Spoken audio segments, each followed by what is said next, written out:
আজকে আমার বইয়ের মনটা খুবই খারাপ, তো চলো ওর সাথে কিছু গেম খেলা যাক।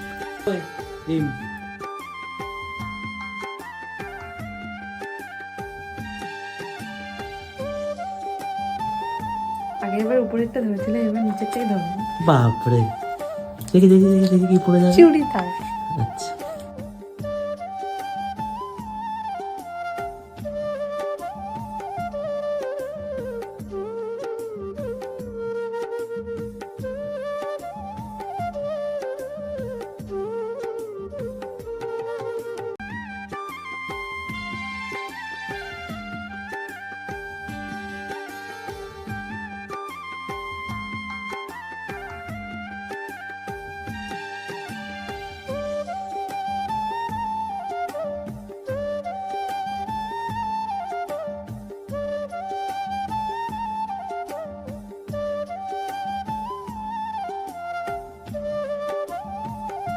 তো বন্ধুরা আজকের গেমিং এখানেই শেষ হলো। টাটা সবাইকে, ভালো থেকো।